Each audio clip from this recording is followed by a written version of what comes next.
Because if it doesn't make me feel valued, because it's exhausting, I actually hate the process, or I don't like the people, or I have to drag myself there all the time, what's happening?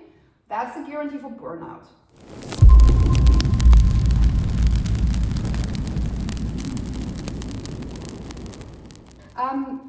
I'm going to take you today through the master skills of consciousness growth. So, how much does it help to make myself feel worthy? That's the first question. Whatever you do, does this help me feel worthy? That's the question number one. And only then, when I feel worthy in this, I ask, how much does it make me feel I added value to the world?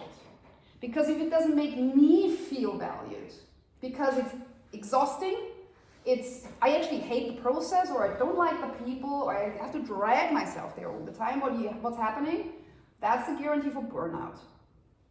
So if it doesn't make me feel good, it will not make anybody else feel good, maybe for a short term, but it's not going to have a real impact because people catch up on you exhausting yourself subconsciously. 97% of what we do is subconscious. The little bit that we talk, what I do here is like the 3% that I can do. The moment we go into practice, it's going to be a bit more because you feel it in your body a bit more than me just talking. But that's the first thing. So pretty please make sure you're happy while you're doing what you do. And if it makes you unhappy, it's the wrong thing to do. And nobody teaches us that whatever we do, we think we gain value by performing so well that others think we're great. That starts in school with grades. Such a stupid system, sorry for saying it. First, you need to be liking it, and then you get graded and see does it add value. But the first part is essential, because otherwise you burn out. So you need to kind of teach yourself. That's a part of growing up. You need to teach yourself, I need to enjoy this. And if I don't enjoy it, I'm on the wrong track. And there's always about these 20% that you don't enjoy because there's your growth edge, where you know, but it would be smart to stick with it. And make sure it's not more than 20%. What you can do when you journal, when you think, when you reflect is, what did I get today? And how does that look like to others? As in, sometimes we constantly give. We give. Because we think we need to do this, we need to contribute. Constantly somebody's demanding something of you. Leaders in large corporations or own companies, they are struggling between constantly being demanded and at the same time being over-consulted. That's like the two things they're struggling with. Everybody kind of wants to give them advice how to do things, and everybody wants information from them all the time. So if you build up to leadership, you need to understand, what did I give myself today? Not what did I get out of others. You need to understand that, what did I give myself today? When was I actually giving myself something? Not on the cost of others. And then, what did I give value to? But first, the first question, it's like basic for not burning out. So that is the first master skill. Who and what can I provide value to, and who and what can I not? That's the actual master skill. So you give yourself, whatever you do, you make sure you enjoy this, whatever the day brings. Then you see what's the value that I can add, and then you discern. I can't add value here because they don't want value, they just want to complain. So the thing is that if people don't want you to add value, stop doing it. It doesn't make sense to burn yourself out by trying to move. So many people try to, what's the English word for it? Like convince. The moment you need to convince somebody, he's not aligned. He, she. Either it flows or it doesn't. And sometimes it takes a little bit of bridging, but you need to find the people who go with you without you having to convince them. They're on the same speed level. That's the speed of trust. You kind of recognize each other. Oh, we're kind of aligned here. And then you don't have to do anything. It just flows. Perfect. And the master skill number 2, when it comes to trust. Why did I pick trust? Because trust is leading edge. It's not efficiency. It's not AI. It's not any of these things. How to build trust. The whole world of leaders This is what this book is about. How to build trust when you actually you have something that's moving you so strongly that you want people to go with you. Then you have to build trust, because then it will just flow. And one really good question to find out how you actually handle trust is, where do I trust myself more than others, and the other way around? And where do I need proof?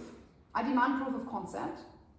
It's something that we want proof, like that's where statistics are alive. Because a lot of people said that. Another way of proof is somebody's experience. That's why Amazon has these recommendations. That's trust building. That is actually the psychotechnology of trust building that we can look at here. Amazon is a perfect example. So look at these questions. Where do I trust myself more than others? And where do I trust others more than I trust myself? The moment I trust others more than I trust myself, there is a red flag. That's where your growth edge is. Why do I not trust myself here? Why do I think what, I don't know, my dad says is more important than what I feel? Anyone in your life who is an authority figure will trigger that in you. And it's not that you shouldn't trust them. It's just a question of understanding, why do I trust this person more than I trust myself? That's your mirror. You have the capacity to trust yourself as much in you as you trust this person. So what they're showing you is, this is my capacity of trust. I can grow into that. And that's a beautiful realization. Whoever you think knows more, is wiser in any kind of life decision, that's you. That's your capacity. You recognize it. That's why it's resonating. It's a recognition of your own potential. It's beautiful. So master skill number 3, there's 2 terms here, trigger and mirror. People around you, some people trigger you. You know, there will be somebody in this room where you're like, she or he triggers the hell out of me. Perfect, make sure that they are not more than 20% in your life, but 20% is good because they show you something about you. Why does this trigger me? This is something about me. The person doesn't create that feeling. That would have to mean that he or she was there my whole life and created my whole experience. No, the person just triggers something that has been there before, and he or she steps right into that spot. So stop projecting it onto the person. Try to understand why. What's behind that? Oh, this reminds me of when I was 3, this and this happened. But it's not the person that is upsetting me. It's my own trigger. To understand that is so valuable, because you can then take the story away from the person and see the person for who he or she actually is. So that's a good trigger. And a good mirror is somebody who doesn't trigger you at all. It's a person who's very dear to you. And they have the courage to tell you, oh, you know what, you kind of below the line here. Below the line means that something's having you. You're not yourself. What does that mean? Having a good mirror is really important, because that's about having the ability to reflect with somebody. And that's a big difference to having a good trigger. A good trigger is somebody who triggers you. A good mirror is somebody who's actually with you in the depth of the trouble, in the depth of the conversation. Oh, there. Inner and outer scaffolding. Beautiful word, freedom. Freedom of choice. Growth is only possible when we can choose freely. So, if you think you're being forced to do something, the only thing you can do is find another perspective. Because you can't, that's literally a technology where you can imagine something. For example, you have to sit here right now because you signed up for this course. It's not really nobody's forcing you. You signed up for it. But you could also think of, could I do something else that has more aliveness, where it's more fun, or where I'm actually, I don't know, something like that? That is freedom of choice. To just have the ability to think like that. And if you feel forced to do something, you lost the ability for the moment. How many perspectives can I embody? That's the question. If I can think of another possibility that actually I can feel this, then I have freedom of choice. Where do I catch myself wanting others to provide structure? Structuring yourself means you have the diligence. We have this in the very first session, I think. Diligence versus discipline. if you have the diligence, the love for the thing itself, to actually structure yourself so you get places, that's really cool. But I usually complain if there is not a plan that somebody has given me. Structuring yourself is what you need to do when you're growing up. You need to learn how to structure yourself. I don't know how it is about other countries. I know it from a couple of countries, but I know the Austrian school system is so like kind of forcing you to do this and this and this and this, and you have a timetable, etc. And if you've done your A levels, and then you step out and you go to uni, and you do not have a private master's program, but just the standard everybody else's study possibilities, you're in shock because you need to organize yourself and nobody taught you. Like the amount of organization that has to happen as compared to what happened before is like, and then you realize, oh, this is a proper stress test here. Because nobody has any idea at this university how things are structured. That was my experience a while ago. But that's what I mean. And then we other it. We say, but they're not good enough. They're not organized. What what life is teaching you is to get organized yourself. So master skill number 4 is, where do I delegate the responsibility that I structure my life? Because I demand it from others. I want them to give me the plan. Complexity. Oh my God, I love complexity. People always complain that they want to reduce complexity. You cannot reduce complexity. You can reduce complicatedness, but you cannot reduce complexity. The complexity is the universe. It's the most complex thing ever, and you cannot know anything about it. And the more you grow, the more you will understand how much you actually don't know. And there is a beautiful task actually from Brené Brown. Just something as a side note, if it resonates. If you want to become smarter, wiser, anything like that, make a list of all the things that you don't know. And then, like, just the things that you feel like, I really don't know this. For example, sorry, I'm losing it here. I really suck at geography. And I realized, and then because the next thing is, make the list, like, what am I good at? I'm really not good at it. I had a horrible teacher, see, I'm othering it. And I never picked it up again because I decided, I don't care, there's GPS, thank you very much. And it's cool because I drive through my own country and I was like, this is Austria too, where are we? And it's fun. I made a game out of it because I realized I don't need to know everything. And it's the one thing where I just suck at. And you know, you get old enough, you've seen enough of your country, but let's take the rest of the world. There's so many places that you can never get to, and if you haven't been taught and you didn't pick up on it, you fail on that. And I like it. It's like, okay, there's my surprise. So, complexity. To handle complexity, we need to understand that the first thing that we want is order. We had this in the other one. Like, give me the plan. Then we grow into skill. Like, okay, this is the plan. Where am I good at? You find the places where you're good at, and you what's the word? You gather skill. And the moment you have skill, what do? You become a master at it. You become better and better and better and better. And this is where culture stops. This is what everybody tells you to do.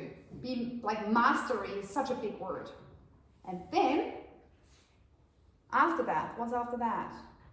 After that is complexity. And what does complexity mean? Complexity means I have no idea because this problem is so vast, and if I pull this string, something over there will happen, and I can think this big that I'm aware of this, and that means the only way I can navigate this amount of complexity is by understanding I need to know 3 things to get there.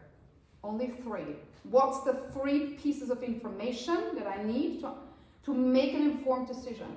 It's not ignoring the complexity and saying, la, la, la, I'll just guess. That's naive optimism. It will work out, I don't need to know. But if you understand, oh, this is too big for me to get it in full, but I need to at least have a clue. So navigating complexity means that I don't know how big this is, but I have gathered enough information, like acupuncture needles, that I can make an informed decision because I have a gut feeling that this is going to work out. You don't gather detail. What you can do is whatever you want to get at, some kind of target, some goal, something that you really want to, a wish, a desire, find a space in your periphery where you think, there it is. I know when I'm there and have it. And then which 3 steps do I have to take to get there? It's not only that you get the information from not just your brain, but your whole system, because you're moving. It's also you get the information in which order do I need to perceive these? And do I need to pursue these? That's the most important thing. You always get, you don't just get the info, you also get to what's first. So there is your plan for yourself to get there, whatever the challenge is. And that's a practice you can do for the rest of your life if you challenge. There are 3 steps so I can navigate this complexity. What is salient and what is relevant? We had this the other day. Salient is something that we think is important to get somewhere. Relevant, because it's loud, because we've been taught that, or somebody gave us that advice, or it's subconsciously programmed, all these kind of things. That's saliency, beautiful word. Relevant is what's actually relevant for me to get there. And we need to understand, is this really relevant? Because if you just follow your fatigue, you'll never grow either. But we need to understand, okay, is this really serving me? Or is it just loud? And everybody tells me to do it, or my body tells me to do it because I've been programmed like that, being successful in all these kind of things. So that's the master skill in navigating complexity. We have no chance with the information that we're bombarded with. It's really challenging and really difficult to understand what's important. And we need to learn to discern this, because otherwise we'll do whatever somebody tells us to do all day long. We just follow. We're sheep. We need to understand our bodies, and we need to understand our souls and our systems and what our subconscious motivation is. Know thyself. That's a call to action for everybody who's pioneering. So what my task here is to give you information that helps you understand what's going on, understand yourself, so you can make better choices. Not just for yourself, but basically for everybody. Thank you.